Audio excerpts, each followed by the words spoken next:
인생에서 주위를 둘러보며 원하던 모든 것을 이루었음을 깨닫지만 정작 마음속은 텅 빈 것처럼 아무것도 느껴지지 않는 순간이 찾아옵니다. 그리고 오늘 여러분은 왜 이런 일이 일어나는지, 그리고 세계에서 가장 행복한 장수 노인들이 사는 일본의 한 섬 사람들이 어떻게 그 답을 찾았는지 알게 될 것입니다. 왜 어떤 사람들은 모든 것을 가졌으면서도 공허함을 느끼고, 반면에 어떤 사람들은 가진 것이 거의 없어도 생명력으로 넘쳐나는지 생각해 본 적이 있나요? 왜 어떤 사람들은 수백만 달러를 벌면서도 40살에 스스로 생을 마감하는 반면 오키나와의 어부들은 90살에도 얼굴에 미소를 띠고 아침을 맞이하며 하루를 기대할까요? 서양에서는 최근에야 발견했지만 오키나와 사람들은 수세기 동안 지켜온 일본의 단어가 하나 있습니다. 바로 이키가이입니다. 매일 아침 눈을 뜨는 이유, 태양이 다시 떠오르는 것을 보고 싶게 만드는 삶의 목적을 뜻합니다. 하지만 문제가 하나 있습니다. 이 단어가 서양에 전해지면서 그 의미가 완전히 왜곡되었다는 점입니다. 우리는 이것을 그저 또 하나의 생산성 도구로, 완벽한 직업을 찾기 위한 4개의 원이 겹친 도표 따위로 바꿔버렸습니다. 그리고 그 과정에서 우리는 가장 중요한 핵심을 완전히 놓치고 말았습니다. 이키가이는 경력에 관한 것이 아닙니다.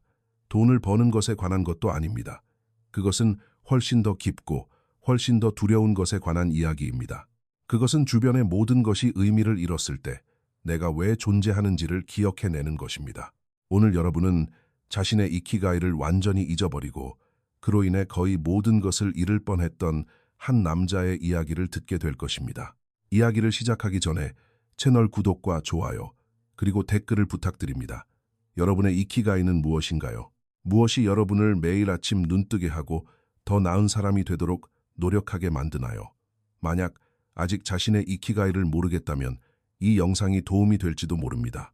이 순간을 빌려 채널을 팔로우하고 댓글을 남기고 공유하고 구독해주시는 모든 분께 감사드립니다.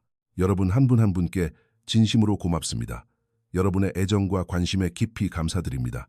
자, 그럼 다시 영상으로 돌아가겠습니다. 제1장, 공허함의 각성. 제가 들려드릴 이야기는 마이클이라는 남자의 이야기입니다. 마이클은 미국 시골의 중하류층 가정에서 자랐습니다. 아버지는 정비사였고 어머니는 비서였습니다. 세 형제가 방 하나를 함께 썼죠. 뻔한 이야기처럼 들리실 겁니다. 마이클이 12살 때 아버지가 실직했습니다. 그는 어머니가 부엌에서 전기요금을 낼지 식료품을 살지 고민하며 울던 모습을 여전히 기억합니다. 멍하니 허공을 응시하며 현관에 앉아있던 아버지의 모습도 기억합니다. 패배한 남자의 눈빛이었죠. 그날 마이클은 자신에게 약속했습니다. 그의 인생 전체를 바꿀 약속이었지만 그가 상상했던 방식은 아니었습니다. 다시는 우리 가족이 저런 일을 겪게 하지 않겠다. 이 약속은 연료가 되었습니다. 마이클은 수년 동안 강박적으로 공부했습니다. 2개의 장학금을 탔고 공학 학위를 받았습니다. 대학 졸업 직후 기술 스타트업에 합류했습니다. 하루 16시간 근무, 주말도 휴일도 없는 삶, 방해받지 않고 일할 수 있는 기회였습니다. 친구들은 말했습니다. 야, 좀 쉬어가면서 해. 여자친구는 애원했습니다. 넌 곁에 있어 준 적이 없어. 그는 항상 똑같이 말했습니다. 너희들은 이해 못해. 난 돌봐야 할 가족이 있다고. 5년 후 스타트업이 매각되었습니다. 마이클은 28살이었고 통장에는 320만 달러가 들어있었습니다. 12살 때 했던 약속이 지켜졌습니다. 그는 이겼습니다. 어머니에게 집을 사들였고 아버지의 빚을 갚았으며 형제들을 대학에 보냈습니다. 그날 밤 아파트에 홀로 남은 마이클은 소파에 앉아 행복이 찾아오기를 기다렸습니다. 하지만 행복은 오지 않았습니다. 원하던 모든 것을 가졌는데도 말이죠. 그리고 난생 처음으로 그는 자신이 왜 아침에 일어나는지 알 수 없게 되었습니다. 마이클이 몰랐던 것은 그가 매년 수백만 명의 사람들을 집어삼키는 함정에 빠졌다는 사실입니다. 그는 수단을 목적으로 바꿔버렸습니다. 이전에는 돈이 가족을 돌보기 위한 도구에 불과했습니다. 하지만 어느 순간 돈 자체가 목표가 되어버렸습니다. 목표라는 것이 가진 가장 무서운 점은 바로 이것입니다. 목표를 달성하고 나면 당신을 움직이게 했던 목적을 잃게 된다는 것입니다. 마이클은 멈추지 않았습니다. 멈춘다는 것은 공허함을 마주하는 것을 의미했기 때문입니다. 그래서 그는 다시 시작했습니다. 새로운 회사, 새로운 목표, $10,000, 그 다음엔 2천만 달러, 그 다음엔 5천만 달러. 30살에 사라와 결혼했습니다. 아름다운 결혼식이었습니다. 발리로 신혼여행을 갔죠. 2년 후 딸 엠마가 태어났습니다. 마이클은 회의실에 있다가 전화를 받았습니다. 병원으로 달려갔습니다. 딸을 품에 안고 감격에 겨워 울었습니다. 그리고 다음 날 다시 회사로 출근했습니다. 사라는 애원했습니다. 마이클, 더 이상 아무것도 증명할 필요 없어. 평생 쓰고도 남을 돈이 있잖아. 우리랑 같이 있어줘. 그는 대답했습니다. 당신을 위해 이러는 거야. 엠마가 평생 돈 걱정 없이 살게 해주려고. 하지만 엠마에게 필요한 것은 재정적 안정이 아니었습니다. 함께 있어주는 아빠가 필요했습니다. 38살이 된 마이클은 4,700만 달러와 3개의 사업체, 4개 주의 부동산을 가지고 있었지만 철저히 혼자였습니다. 사라는 이혼 소송을 제기했습니다. 6살 난 엠마는 아빠가 집에 와도 거의 알아보지 못했습니다. 상패와 증명서로 둘러싸인 사무실에 앉아 있었지만 그는 아무것도 느낄 수 없었습니다. 성공은 입안에서 재처럼 느껴졌습니다. 어느 날 새벽 2시, 여전히 사무실에 있던 그는 구글에 이렇게 검색했습니다. 왜 더 이상 아무것도 중요하게 느껴지지 않는가? 그때 그는 일본의 오키나와라는 섬에 대한 기사를 우연히 보게 되었습니다. 100세 넘게 사는 사람들의 이야기였지만 장수에 관한 내용이 아니었습니다. 그것은 그들이 이키가이라고 부르는 무언가에 관한 것이었습니다. 기사의 첫 문장이 모든 것을 바꿨습니다. 오키나와에는 은퇴라는 말이 없다. 은퇴를 뜻하는 단어조차 없다. 이키가이가 있는데 왜 삶을 멈추겠는가? 제2장, 잊혀진 철학. 마이클은 그 기사를 3번이나 읽었습니다. 그리고 다른 기사 10개를 더 읽었습니다. 책 4권을 샀습니다. 배우면 배울수록 그는 자신의 삶을 구하려다가 얼마나 처참하게 망가뜨렸는지 깨닫게 되었습니다. 이키가이는 단순히 4개의 원이 겹치는 도표가 아닙니다. 열정, 사명, 천직, 직업 사이에 완벽한 교차점을 찾는 것이 아닙니다. 그것은 서양식 버전, 즉 우리가 커리어 코칭 도구로 변질시킨 버전일 뿐입니다. 진짜 오키나와의 이키가이는 훨씬 더 단순하고 훨씬 더 심오합니다. 그것은 단 하나의 질문에 대한 답입니다. 나는 왜 매일 아침 눈을 뜨는가? 그리고 사람들을 파괴하는 것은 바로 이 점입니다. 그 답은 나 자신에 관한 것이어서는 안 됩니다. 부자가 되기 위해서, 성공하기 위해서, 혹은 내 가치를 증명하기 위해서가 될 수 없습니다. 왜냐하면 그 모든 것에는 끝이 있기 때문입니다. 그리고 그 끝에 도달했을 때 공허함이 당신을 삼켜버립니다. 마이클은 오키나와에 사는 94살의 어부 마사토 씨에 대해 읽었습니다. 그는 매일 새벽 4시에 바다로 나갑니다. 돈이 필요해서가 아닙니다. 그의 자녀들은 성공해서 제발 그만두라고 애원합니다. 그가 나가는 이유는 신선한 생선이 마을 사람들을 먹이기 때문입니다. 손주들이 할아버지가 들려줄 이야기를 기다리기 때문입니다. 바다는 자신을 존중해줄 누군가를 필요로 하기 때문입니다. 그의 이키가이는 낚시 그 자체가 아니었습니다. 바다와 마을을 연결하는 사람이 되는 것, 집에 돌아왔을 때 손녀의 미소를 보는 것, 자신의 존재가 자신을 넘어선 무언가에 중요하다고 느끼는 것이었습니다. 마이클은 충격적인 사실을 깨달았습니다. 그는 26년 동안 돈을 위해 일어났습니다. 하지만 돈은 당신과 함께 일어나지 않습니다. 돈은 당신을 필요로 하지 않습니다. 당신이 사라져도 돈은 당신을 그리워하지 않습니다. 그는 12살 때 왜 그 약속을 했는지 완전히 잊고 있었습니다. 통장에 수백만 달러를 쌓아두기 위해서가 아니었습니다. 어머니의 얼굴에서 절망적인 표정을 다시는 보지 않기 위해서였습니다. 사랑하는 사람들을 지키는 남자가 되기 위해서였습니다. 하지만 어느 순간 그는 도구를 목표와 맞바꿔 버렸습니다. 그리고 이제 그에게는 도구도 목표도 없었습니다. 오직 돈만 남았습니다. 그리고 돈만으로는 목적을 가지고 아침에 일어날 수 없습니다. 오해하지 마세요. 돈이 중요하지 않다는 말이 아닙니다. 돈은 많은 좋은 것을 가져다 주지만 그것은 돈을 통제할 줄 아는 사람에게만 해당합니다. 돈에 지배당하는 사람에게는 해당하지 않습니다. 돈이 모든 것의 중심은 아닙니다. 하버드 대학교에서 행복과 장수를 연구한 한 연구자는 혁명적인 사실을 발견했습니다. 가장 행복하고 오래 사는 사람들은 돈이 가장 많거나 가장 성공한 사람들이 아니었습니다. 그들은 자신의 목적이 자신보다 더 큰 무언가와 연결된 사람들이었습니다. 일어나는 이유가 오로지 자신에게만 달려 있을 때 사람은 무너집니다.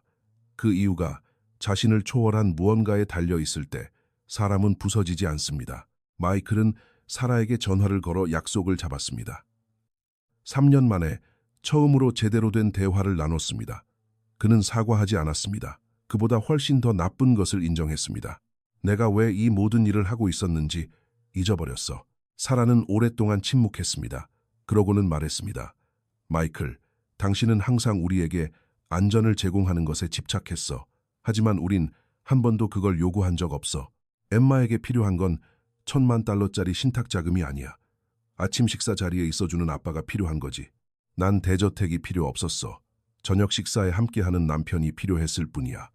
그 말은 그의 내면 어딘가를 무너뜨렸습니다. 그녀의 말이 맞았으니까요. 그는 머릿속에서 자신이 가족을 구하기 위해 희생하는 영웅이라는 이야기를 만들어냈지만 가족은 그저 그가 곁에 있기를 원했습니다. 그는 더 이상 존재하지 않는 문제를 해결하느라 26년을 보냈습니다. 12살 때는 가족에게 돈이 필요했습니다.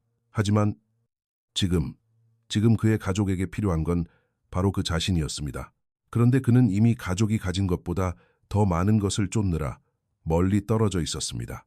마이클은 이것이 단지 가족만의 문제가 아님을 깨달았습니다. 모든 것이 문제였습니다. 친구들을 안 본 지 수년이 지났습니다. 운동도 하지 않았습니다. 건강은 엉망이었습니다. 고혈압에 과체중은 60파운드나 되었고 약을 먹지 않으면 4시간도 자지 못했습니다. 교회에 안 나간 지 너무 오래되어 마지막이 언제인지 기억조차 나지 않았습니다. 그는 건강, 가족, 신앙, 우정, 이 모든 것을 재정적 성공이라는 재단 위에 바쳤습니다. 그리고 지금 텅 빈 집에 앉아 그는 가장 잔인한 진실을 깨달았습니다. 그는 잘못된 게임에서 이겼던 것입니다. 제3장 귀환의 날. 문제를 이해하는 것은 쉽습니다. 그것을 고치는 것이 대부분의 사람을 파괴합니다. 왜냐하면 그것을 고친다는 것은 엉뚱한 것을 쫓느라 몇 년, 어쩌면 몇십 년을 낭비했다는 사실을 인정해야 함을 의미하기 때문입니다. 그리고 그 인정은 잘못된 길을 계속 가는 것보다 더 고통스럽습니다. 마이클에게는 2가지 선택지가 있었습니다. 성공한 채로 혼자 죽을 때까지 돈을 계속 모으거나 아니면 그 무엇보다도 그를 두렵게 하는 일을 하는 것, 바로 속도를 늦추는 것이었습니다. 그는 가장 힘든 부분부터 시작했습니다. 사라에게 전화를 걸어 전에는 한 번도 요구하지 않았던 것을 부탁했습니다. 현재에 존재하는 법을 배울 기회를 달라고 말이죠. 당신한테 다시 받아달라고 하는 게 아니야. 엠마가 받아 마땅한 아빠가 되는 법을 배울 수 있게 허락해줘. 일주일에 몇 시간만이라도 좋아. 사라는 망설였습니다. 그럴 권리가 있었죠. 하지만 그녀는 그의 눈에서 뭔가 다른 것을 보았습니다. 그것은 약속이 아니었습니다. 절박함이었습니다. 그녀는 받아들였습니다. 매주 토요일 아침 마이클은 엠마를 데리러 갔습니다. 처음에는 어색했습니다. 친딸과 어떻게 대화해야 할지 몰랐으니까요. 그는 물건을 사주겠다고 제안했습니다. 엠마는 물건을 원하지 않았습니다. 관심을 원했습니다. 처음으로 그가 바닥에 앉아 휴대전화를 한 번도 보지 않고 인형놀이를 함께 했을 때 엠마는 그를 쳐다보며 말했습니다. 아빠, 오늘 좀 달라 보여요. 그 한마디가 그를 무너뜨렸습니다. 그녀의 말이 맞았기 때문입니다. 그는 6년 만에 처음으로 진짜 그곳에 존재했습니다. 하지만 마이클은 불안한 사실을 깨달았습니다.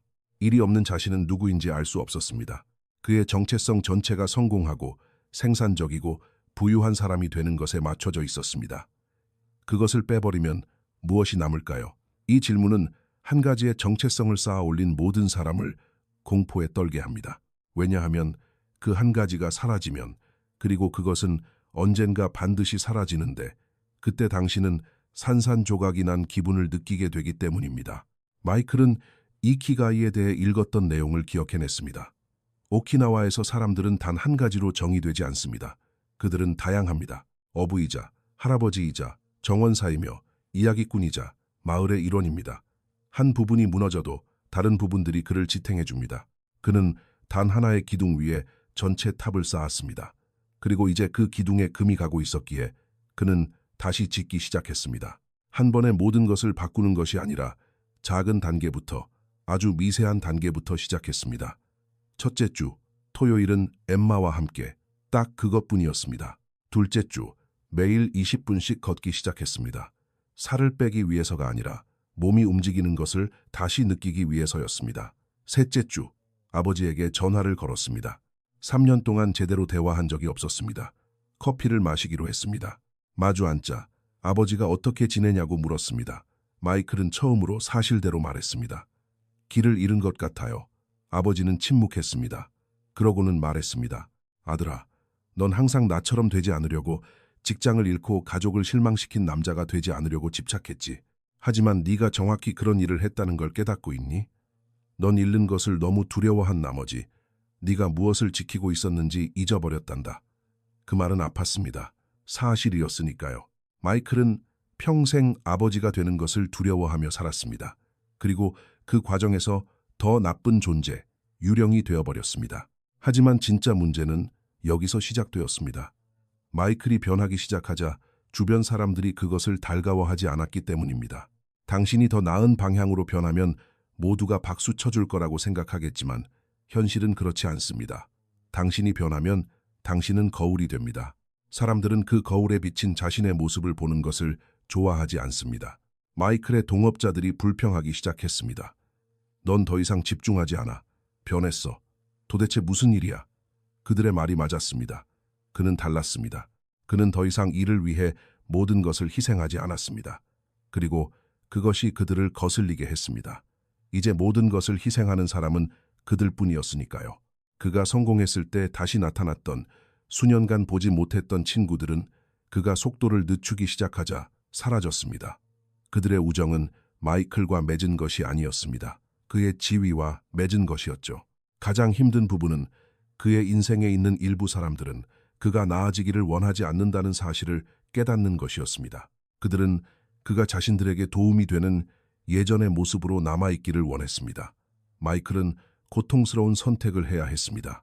그는 세 개의 회사 중 두 곳을 떠났습니다. 하나만 남겨두고 파트너 타임으로 일했습니다. 동업자들은 미친 짓이라고 했습니다. 돈을 내다 버리는 거야. 그들이 말했습니다. 마이클은 대답했습니다. 아니, 난 지난 26년 동안 돈을 내다 버리고 있었어. 난 지금 삶을 되사고 있는 거야. 재정적인 차이는 극심했습니다. 그리고 무슨 일이 일어났는지 아십니까? 그의 물질적인 삶의 질에는 아무런 변화도 없었습니다. 이미 4,700만 달러가 있는데 수백만 달러를 더 버는 것은 아무것도 바꾸지 못하기 때문입니다. 하지만 일주일에 30시간의 자유시간이 생기는 것, 그것은 모든 것을 바꿉니다. 이 여정을 시작한 지 6개월 후 무언가가 변했습니다. 어느 토요일 아침 마이클은 눈을 떴고 20년 만에 처음으로 완전히 잊고 있었던 무언가를 느꼈습니다. 일어나고 싶다는 욕구였습니다.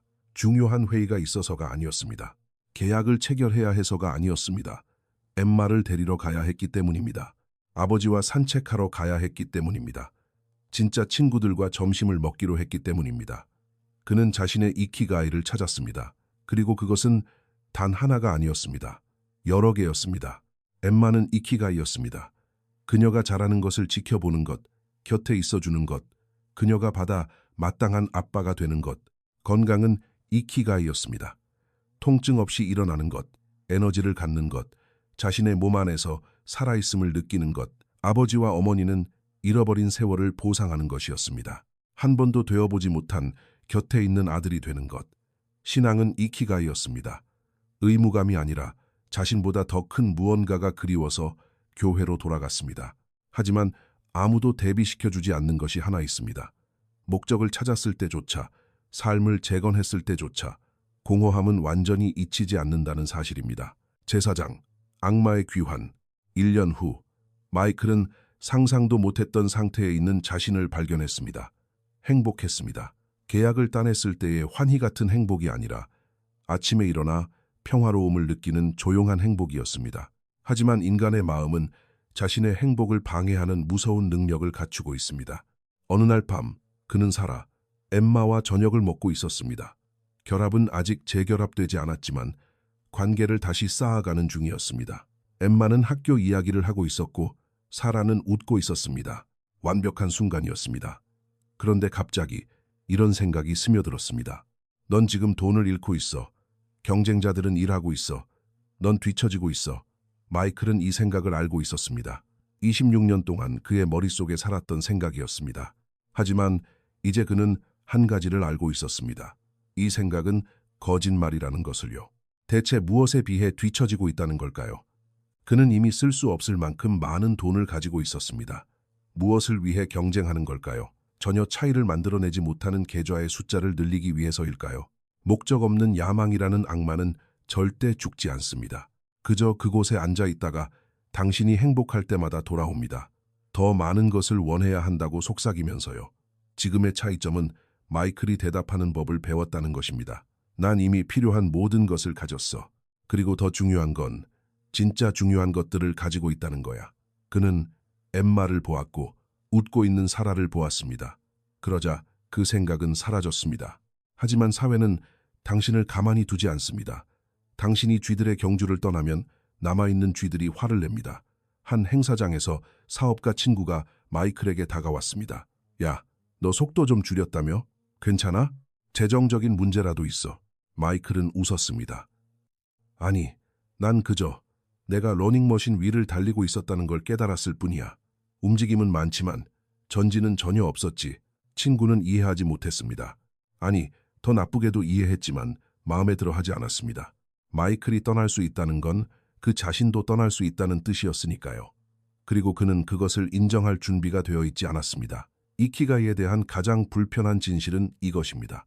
당신이 그것을 찾으면 주변에 얼마나 많은 사람이 완전히 길을 잃었는지 깨닫게 됩니다. 그리고 그들은 당신을 다시 끌어들이려 할 것입니다. 당신을 게으르다, 안주한다, 야망이 없다고 부를 것입니다. 당신의 행복이 그들로 하여금 자신이 가진 모든 것을 두고도 왜 행복하지 않은지 의문을 품게 만들기 때문입니다. 마이클은 이런 목소리들을 흘려보내는 법을 배웠습니다. 그들에게는 없는 것을 그가 가지고 있었기 때문입니다. 진짜 중요한 것이 무엇인지에 대한 명확함이었습니다. 여정을 시작한 지 2년이 지났을 때 마이클은 신체적으로, 정신적으로, 영적으로 완전히 변해 있었습니다. 그는 30kg을 감량했습니다. 약 없이 7시간을 잤습니다. 혈압은 정상으로 돌아왔습니다. 사라는 그를 다시 받아주었습니다. 그가 약속했기 때문이 아니라 증명했기 때문입니다. 달마다 그가 진정으로 변했다는 것을 보여주었으니까요. 엠마가 학교 연극에 출연했습니다. 마이클은 맨 앞줄에 있었습니다. 그곳에 가기 위해 중요한 회의를 빠졌습니다. 3년 전이었다면 비서에게 녹화하라고 시켰을 겁니다. 이제 그는 세상 무엇과도 바꾸지 않고 그 자리를 지켰습니다. 엠마가 무대로 걸어 나왔습니다. 관객석을 바라보았습니다. 아빠를 보았습니다. 그녀의 미소가 극장 전체를 밝혔습니다. 연극이 끝난 후 그녀는 그에게 달려왔습니다. 아빠, 왔네요. 마이클은 그녀 앞에 무릎을 꿇었습니다. 엠마, 난 항상 올 거야. 언제나. 그리고 처음으로 그는 자신의 약속을 믿었습니다. 삶의 마지막 순간의 후회를 연구하는 한 심리학자가 최근 2,000명 이상의 사람들을 인터뷰했습니다. 그는 모두의 삶을 바꿔야 할 무언가를 발견했습니다. 죽음을 앞둔 그 누구도 단 한 명도 더 많이 일했더라면 하고 바란 사람은 없었습니다. 하지만 대다수는 사랑하는 사람들과 더 많은 시간을 보냈더라면 하고 바랐습니다. 건강을 더 잘 챙겼더라면, 외부의 기대가 아닌 자신의 신념대로 살았더라면 하고 바랐습니다. 제5장, 진정한 유산. 마이클은 어느 일요일 아침 아버지와 이야기를 나누고 있었습니다. 부모님 댁 부엌에서 마시는 소박한 커피, 편안한 침묵. 아버지가 그를 보며 말했습니다. 아들아, 네가 평생 되려고 노력했던 그 남자가 드디어 되었다는 걸 알고 있니? 마이클은 이해하지 못했습니다. 무슨 말씀이세요? 넌 항상 가족을 돌보는 남자가 되고 싶어 했지. 하지만 넌 돌본다는 게 돈에 관한 거라고 생각했어. 돌본다는 건 곁에 있는 거란다. 안전한 안식처가 되어주는 거지. 그걸 배우는데 40년이 걸렸지만 넌 해냈어. 그 말은 모든 것을 바꾸어 놓았습니다. 아버지의 말이 맞았으니까요. 마이클은 마침내 자신이 항상 원했던 존재가 되었습니다. 단지 상상했던 방식과는 달랐을 뿐입니다. 그는 이키가이에 대해 깊은 사실을 깨달았습니다. 그것은 한 번 찾고 끝나는 것이 아닙니다. 매일 다시 발견하는 것입니다. 목적은 고정된 것이 아니기 때문입니다. 그것은 당신과 함께 진화합니다. 12살 때 그의 이키가 이는 가난으로부터 가족을 보호하는 것이었습니다. 그것은 타당했습니다. 28살 때는 자신만의 가족을 꾸리는 것으로 진화했어야 했습니다. 하지만 그는 어린 시절의 이키가이에 멈춰 있었고 그 때문에 거의 모든 것을 파괴할 뻔했습니다. 이제 40살, 그의 이키가이는 다양했습니다. 곁에 있는 아빠가 되는 것, 찾아오는 아들이 되는 것, 그곳에 존재하는 남편이 되는 것, 신전을 돌보는 건강한 남자가 되는 것, 더 위대한 것을 공경하는 신앙인이 되는 것, 그리고 예상치 못한 새로운 것이 있었습니다. 마이클은 자신의 여정에 대해 이야기하기 시작했습니다. 자랑하기 위해서가 아니라 경고하기 위해서였습니다. 그는 너무나 많은 젊은 사업가가 자신이 저질렀던 것과 똑같은 실수를 하는 것을 보았습니다. 그는 멘토링을 시작했습니다. 돈 버는 법에 대해서가 아니라 돈을 버는 동안 중요한 것을 잃지 않는 법에 대해서 말이죠. 26살의 한 사업가가 그에게 다가왔습니다. 똑같은 이야기였습니다. 하루 18시간, 근무, 불평하는 약혼녀, 망가진 건강. 하지만 전 이게 필요해요. 제 가족에게 필요하다고요. 마이클은 그를 쳐다보았습니다. 가족에게 돈이 필요한가? 아니면 자네가 필요한가? 돈이죠. 거짓말. 넌 자신이 실패자가 아니라는 걸 스스로 증명해야 하는 거야. 자네 가족은 자네가 살아서 곁에 있어 주길 원해. 청년은 침묵했습니다. 그러고는 울기 시작했습니다. 아무도 그렇게 명확하게 말해준 적이 없었기 때문입니다. 마이클은 이것이 자신의 이키가이의 일부가 되었음을 깨달았습니다. 다른 사람들이 자신처럼 26년을 낭비하지 않도록 막는 것, 자신이 갖지 못했던 목소리가 되어주는 것. 하지만 이키가이에 대해 아무도 말해주지 않는, 당신을 두렵게 만들고 마이클이 힘겹게 발견한 것이 있습니다. 진정한 목적을 찾았을 때, 자신이 왜 존재하는지 마침내 이해했을 때 잔인한 진실을 깨닫게 됩니다. 당신이 수년의 세월을 낭비했다는 사실입니다. 그리고 이 깨달음은 해방감을 주는 게 아니라 처참함을 줍니다. 마이클의 머릿속에는 이런 계산이 있었습니다. 엠마는 8살이었습니다. 그는 딸의 인생에서 처음 6년을 놓쳤습니다. 절대 돌아오지 않을 6년. 첫 미소, 첫 단어, 첫 걸음마. 그는 그곳에 없었습니다. 회의에 있었습니다. 사라는 바로 옆에 있었습니다. 8년을 결혼 생활했지만 진정으로 함께한 적은 없었습니다. 얼마나 많은 저녁 식사, 얼마나 많은 대화, 얼마나 많은 순간을 그녀 대신 휴대전화를 쳐다보며 망쳤을까요? 아버지는 68살, 어머니는 66살이었습니다. 그들에게 남은 시간은 얼마나 될까요? 운이 좋아야 10년, 20년입니다. 그는 그들과 함께 보낼 수 있었던 26년을 낭비했습니다. 다시는 되돌릴 수 없는 시간입니다. 그리고 그의 건강. 의사는 분명히 말했습니다. 손상은 이미 일어났다고. 너무 오랫동안 몸을 혹사해서 어떤 것들은 완전히 돌아오지 않는다고요. 이것이 목적을 찾는 과정에서 아무도 대비시켜 주지 않는 부분입니다. 잃어버린 세월에 대한 애도, 살아있었지만 살지 않았다는 것을 깨닫는 고통. 마이클은 되돌릴 수 없다는 끔찍한 사실을 받아들여야 했습니다. 세월을 되돌릴 수는 없습니다. 남은 세월로 무엇을 할지 결정할 수 있을 뿐입니다. 그리고 여기서 모든 것을 결정짓는 선택이 나옵니다. 후회 속에 멈춰서 있을 것인가, 아니면 그것을 연료로 사용할 것인가. 마이클은 후자를 택했습니다. 하지만 여러분이 생각하는 방식은 아니었습니다. 잃어버린 세월을 보상하겠답시고 아빠로서, 남편으로서, 아들로서 2배로 열심히 노력하지 않았습니다. 그것은 똑같은 실수를 반복하는 것일 테니까요. 반대 방향으로의 과도함도 여전히 과도함입니다.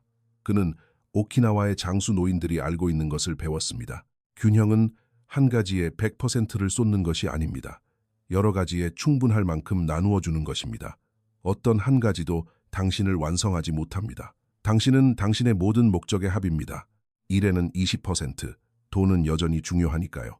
여전히 도구이지만 끝이 아니라 도구일 뿐입니다. 가족에게 30%, 곁에 있되 숨 막히게 하지 않는 것, 건강의 15%, 몸을 신전처럼 돌보는 것, 신앙의 15%, 자신보다 더 큰 무언가를 위해, 부모님께 10%, 남은 시간은 제한적이니까요.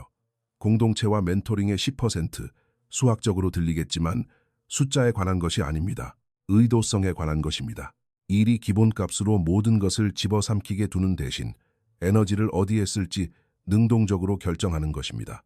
마이클은 의식을 하나 만들었습니다. 매주 일요일 밤 그는 한 줄을 되돌아봤습니다.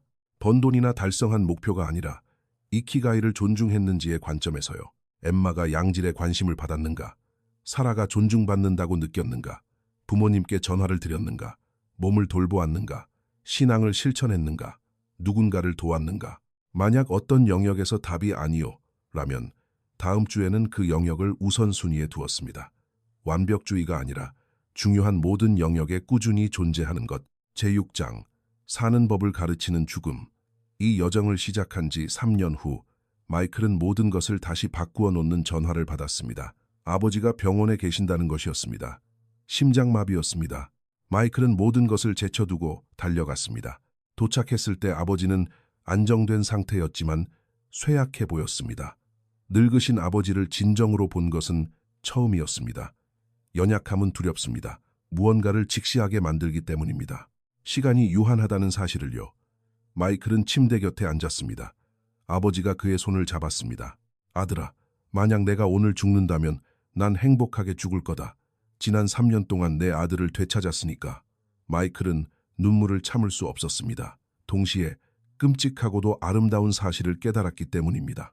만약 아버지가 3년 전에 돌아가셨다면 마이클은 곁에 있어 드리지 못했다는 죄책감을 평생 안고 살았을 겁니다. 하지만 그는 변했고 그 3년은 이전의 26년을 합친 것보다 더 중요했습니다. 아버지는 살아남았습니다. 하지만 그날은 마이클의 관점을 완전히 바꿔놓았습니다. 죽음은 가장 정직한 스승이기 때문입니다. 죽음은 거짓말하지 않습니다. 시간을 무한한 자원이 아니게 만듦으로써 무엇이 중요한지 보여줍니다. 마이클은 다른 질문을 품고 살기 시작했습니다. 무엇을 성취해야 하는가가 아니라 만약 내일 죽는다면 지금까지 살아온 방식의 평화를 느낄 것인가? 이 질문은 절대적으로 모든 것을 바꿨습니다. 죽음을 지평선 위에 두면 우선순위가 즉시 재배열됩니다. 그토록 중요했던 회의, 갑자기 별로 중요하지 않게 됩니다. 100만 달러짜리 계약, 살아서 누릴 수 없다면 무의미합니다. 기다릴 수 있는 프로젝트, 기다리면 됩니다. 마이클은 이것을 필터로 사용하기 시작했습니다. 결정을 내려야 할 때마다 스스로 물었습니다. 1년 뒤에 죽는다는 걸 안다면 이 결정이 바뀔까? 200만 달러를 가져다 줄 프로젝트에 6개월을 더 투자할까? 살 날이 1년 남았다면 대답은 아니요입니다. 주말을 엠마와 보낼까? 대답은 예스입니다. 언제나 예스입니다. 하지만 이 관점이 가진 무서운 점이 있습니다. 죽어가고 있어야만 죽는 것이 아닙니다. 지나가는 매 초가 다시는 돌아오지 않을 당신이 죽어가는 시간입니다. 마이클은 자신이 불멸의 존재인 것처럼 상황을 바로잡을 내일이 항상 있는 것처럼 26년을 살아왔다는 것을 깨달았습니다. 곁에 있어줄 내일, 아버지께 전화할 내일, 딸과 놀아줄 내일. 하지만 내일은 환상입니다. 오직 오늘만 있습니다. 그리고 당신의 모든 오늘을 합친 것이 당신의 인생입니다. 고대 사상을 연구하는 스토아 철학을 전공한 한 철학자는 이렇게 설명합니다. 스토아 학파는 메멘토 모리라는 것을 실천했습니다. 죽는다는 것을 기억하라. 그것은 섬뜩한 것이 아니었습니다. 해방감을 주는 것이었죠. 시간이 유한하다는 것을 기억하면 중요하지 않은 일에 시간을 낭비하는 것을 멈추게 됩니다. 내일이 보장되지 않음을 알기에 치열하게 살게 됩니다. 아버지의 일로 놀란 가슴을 쓸어내린 지 6개월 후 마이클은 엠마의 생일 파티에 있었습니다. 사라의 집에서 학교 친구 몇 명과 함께한 소박한 파티였습니다. 엠마가 선물을 뜯었습니다. 전자기기, 옷, 비싼 장난감들. 그러고 나서 마이클의 선물인 공책을 열었습니다. 첫 페이지에 마이클은 엠마에게 이렇게 적어두었습니다. 매주 아빠가 너에게 배운 점을 하나씩 적을 거야. 네가 자랐을 때 아빠가 너에게 관심을 기울이고 있었다는 걸 알 수 있도록. 엠마는 혼란스러워 보였습니다. 그냥 공책이에요? 사라는 즉시 이해하고 울기 시작했습니다. 마이클이 무릎을 꿇었습니다. 엠마, 모두가 너에게 물건을 주잖아. 아빠는 너에게 현재를 주고 싶어. 이 공책은 우리의 이야기가 될 거야. 우리가 얼마나 많은 시간을 함께 보냈는지에 대한 이야기. 엠마는 완전히 이해하지 못했습니다. 9살이었으니까요. 하지만 언젠가 이해하게 될 것입니다. 훗날 25, 35, 45이 되었을 때 그녀는 그 공책을 열어보고 아빠가 그곳에 있었다는 것을, 진짜 그곳에 있었다는 것을 알게 될 것입니다. 마이클은 유산에 대해 깊은 깨달음을 얻었습니다. 유산은 얼마나 많은 돈을 남기느냐가 아닙니다. 소중한 사람들에게 자신을 얼마나 내어주었느냐입니다. 당신이 떠난 뒤 사람들이 간직하게 될 기억, 이야기, 순간들입니다. 그는 오키나와에 대해 읽었던 것을 떠올렸습니다. 그곳에서는 누군가 죽으면 그 사람이 무엇을 가졌는지 이야기하지 않습니다. 그 사람이 어떤 사람이었는지를 이야기합니다. 그는 항상 들려줄 이야기가 있던 남자였어. 그녀는 모두를 웃게 만들던 여자였어. 그는 학교 발표회에 한 번도 빠진 적 없는 아빠였어. 소유보다 정체성, 가짐보다 존재함, 돈보다 현재. 어느 날 밤, 마이클은 옛 친구들과 저녁을 먹고 혼자 운전해서 돌아오고 있었습니다. 인맥 관리가 아닌 돈 벌기 전부터 그를 알던 진짜 친구들이었죠. 20년 동안 듣지 못했던 노래가 라디오에서 나왔습니다. 사라와 결혼식 때 춤췄던 노래였습니다. 그는 차를 세워야 했습니다. 울음이 터져 나왔기 때문입니다. 슬픔이 아니라 더 복잡한 감정이었습니다. 너무 늦기 전에 바로잡았다는 안도감, 그리고 절대 돌아오지 않을 세월에 대한 후회가 뒤섞여 있었습니다. 하지만 그 울음 속에서 그는 모든 것을 바꾸는 사실을 깨달았습니다. 시간은 되돌릴 수 없지만 남은 시간 동안 온전히 살아감으로써 잃어버린 시간을 기릴 수는 있다는 것을요. 마이클은 후회를 감사로 바꾸는 법을 배웠습니다. 후회는 사람을 마비시키지만 감사는 사람을 움직이게 하니까요. 제7장, 부의 진정한 의미. 여정을 시작한 지 5년. 마이클은 43살이었습니다. 엠마는 11살이 되었습니다. 그와 사라는 그 어느 때보다 더 끈끈했습니다. 아버지는 건강하셨고 어머니도 마찬가지였습니다. 일은 균형 잡혀 있었고 건강은 완벽했습니다. 신앙은 굳건했습니다. 그리고 재정적으로 그는 38살 때보다 돈을 덜 벌었습니다. 훨씬 덜 벌었죠. 수백만 달러를 기부했습니다. 여러 대의에 투자했습니다. 여러 가정을 도왔습니다. 은행 잔고는 줄어들었지만 그의 삶은 무한히 더 커졌습니다. 어느 날 한 기자가 속도를 늦춘 사업가들에 관한 기사를 쓰기 위해 그를 인터뷰했습니다. 마지막 질문이었습니다. 테이블 위에 그렇게 많은 돈을 남겨두고 온 것을 후회하시나요? 마이클은 웃었습니다. 난 테이블 위에 돈을 남겨둔 게 아닙니다. 돈을 두고 삶을 선택한 겁니다. 그리고 삶은 돈보다 무한히 더 가치 있습니다.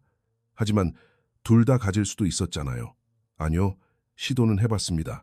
아무도 그럴 수 없습니다. 더 많은 돈과 생존을 택하거나 더 적은 돈과 삶을 택하거나 둘 중 하나입니다.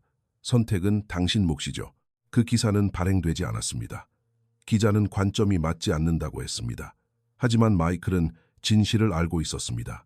그 관점이 불편했기 때문입니다. 사람들로 하여금 자신의 선택에 의문을 품게 만드니까요. 여기서 다시 한번 짚고 넘어가는 것이 중요합니다.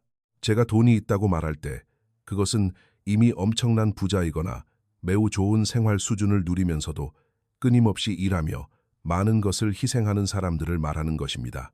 만약 당신의 가족이 많은 어려움을 겪고 있다면 당신은 그들을 돕기 위해 일하고 돈을 벌어야 할 것입니다. 하지만 그 모든 것을 시작하게 만든 목적을 잊지는 마십시오. 제8장, 마지막 수업. 여정을 시작한 지 7년 후 마이클은 완전히 다른 사람이 되어 있었습니다. 45살의 그는 38살 때와는 알아볼 수 없을 정도로 달랐습니다. 신체적으로 근육질의 82kg, 넘치는 활력, 완벽한 건강, 정신적으로 평화, 명료함, 목적의식, 영적으로 더 위대한 것과 연결됨, 관계면에서 튼튼한 결혼생활, 친밀한 딸, 곁에 계신 부모님, 진짜 친구들, 재정적으로 편안하고 그것에 대해 완전히 평화로움. 하지만 가장 중요한 수업은 예상치 못한 곳에서 배웠습니다. 마이클은 병원에서 자원봉사를 시작했습니다. 시한부 환자들과 이야기를 나누었습니다. 설교하려는 게 아니라 그저 들어주기 위해서였습니다. 말기 암으로 2주 시한부 선고를 받은 78세 노인이 있었습니다. 마이클은 그 옆에 앉았습니다. 죽음이 두려우신가요? 아니요. 난 충만한 삶을 살았소. 내가 하고 싶었던 일들을 하지 못한 게 두려울 뿐이지. 어떤 것들인가요? 사랑한다고 더 자주 말할 걸, 더 꽉 안아줄 걸, 더 빨리 용서할 걸, 중요하지 않은 일들로 덜 싸울 걸. 그 말들은 마이클이 배웠던 모든 것을 확인시켜 주었습니다. 결국 죽음의 침상에서 돈을 세는 사람은 아무도 없습니다. 순간들을 셀 뿐입니다. 마이클은 그 대화를 통해 변화되었습니다. 사라에게 전화를 걸었습니다. 우리 여행 가자. 당신, 나, 그리고 엠마 3주 동안 일도 휴대전화도 아무것도 없이 우리 셋만. 사라는 망설였습니다. 마이클, 엠마 학교도 있고 당신도 약속이 있잖아. 학교는 기다려줄 수 있어. 약속은 미루면 돼. 엠마는 13살이야. 5년 뒤면 대학에 갈 거고 우리가 그럴 기회가 얼마나 더 있겠어. 사라는 즉시 이해했습니다. 언제? 다음 주에 그들은 일본으로 갔습니다. 오키나와에서 일주일을 보냈습니다. 마이클은 이키가이가 탄생한 곳을 직접 보고 싶었습니다. 그들은 장수 노인들을 만났습니다. 어부들과 이야기했습니다. 사원을 방문했습니다. 그리고 직접 경험해 봐야만 알 수 있는 무언가를 보았습니다. 완전히 평화로운 사람들. 96살의 노인이 해변에서 낚시하고 있었습니다. 마이클이 물었습니다. 어르신, 길고 행복한 삶의 비결이 뭔가요? 노인이 웃었습니다. 비결 같은 건 없어. 일어나서 해야 할 일을 하고 사랑하는 사람들을 돌보고 살아있음에 감사하고 내일 반복하는 것. 그게 다야. 그게 다라고요? 문제는 모두가 일을 복잡하게 만든다는 거야. 마법의 공식을 찾지. 하지만 좋은 삶은 단순해. 쉽지는 않지만 단순해. 마이클은 자신이 38년 동안 인생을 복잡하게 만들었고 지난 7년 동안 단순하게 만들어 왔음을 깨달았습니다. 그리고 단순해질수록 삶은 더 좋아졌습니다.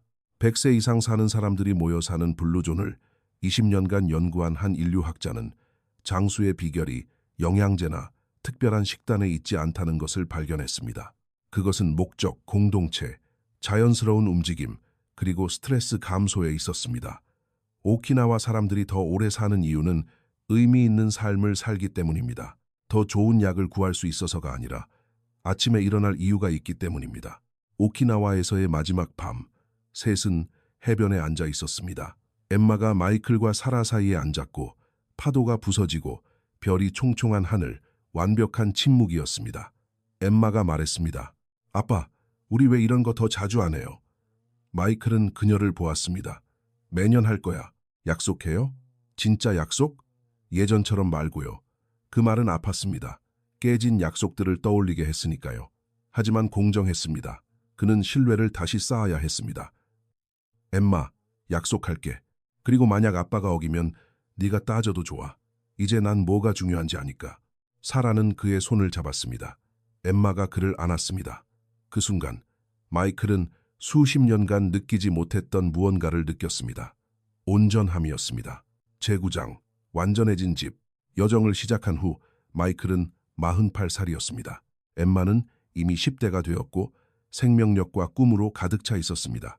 거실에서 숙제하고 있던 엠마에게 마이클이 커피를 들고 들어왔습니다. 아빠, 뭐 하나 물어봐도 돼요. 언제든지. 아빠는 왜 변했어요? 학교 애들은 부모님이 일하느라 집에 없다고 다들 그래요. 아빠도 그랬잖아요. 무슨 일이 있었던 거예요? 마이클은 앉았습니다. 언젠가 이 대화를 나눌 날이 올 줄 알았습니다. 난 중요하지 않은 것들을 쫓느라 중요한 모든 것을 잃을 뻔했어. 그러다 어느 날 이렇게 깨어난 거야. 엠마, 아빠는 돈은 많았지만 삶은 없었어. 성공했지만 평화는 없었지. 이길 가치가 없는 게임에서 이기고 있었던 거야. 엠마와의 대화는 씨앗을 심었습니다. 마이클은 자신의 딸뿐만 아니라 잘못된 방향으로 가고 있는 세대 전체에 대한 책임감을 느꼈습니다.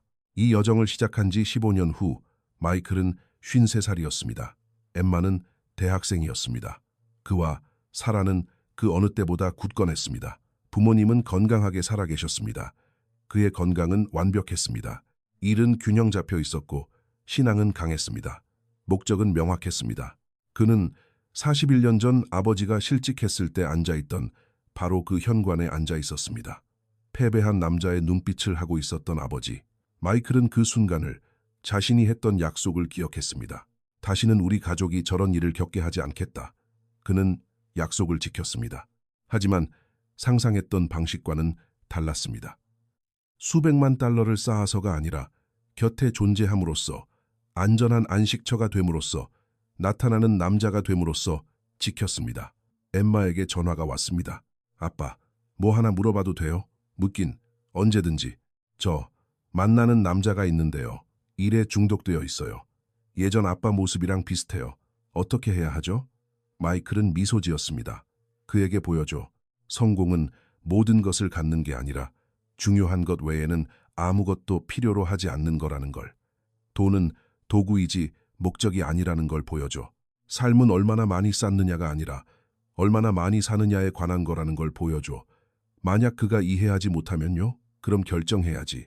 잘못된 것을 쫓는 사람과 삶을 함께 하고 싶은지. 왜냐하면 엠마, 많은 돈과 공허함을 가질 수도 있고 목적과 충만함을 가질 수도 있어. 둘 다 가지는 건 드물어. 아주 드물지. 대부분은 돈을 선택하고 공허하게 죽거든. 수화기 너머로 침묵이 흘렀습니다. 아빠, 사랑해요. 변해줘서 고마워요. 곁에 있어줘서 고마워요. 진짜 중요한 게 뭔지 보여줘서 고마워요.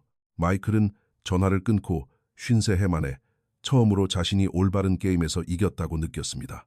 결국 이키가이는 복잡하지 않습니다. 충격적일 정도로 단순합니다. 당신은 왜 매일 아침 눈을 뜨나요?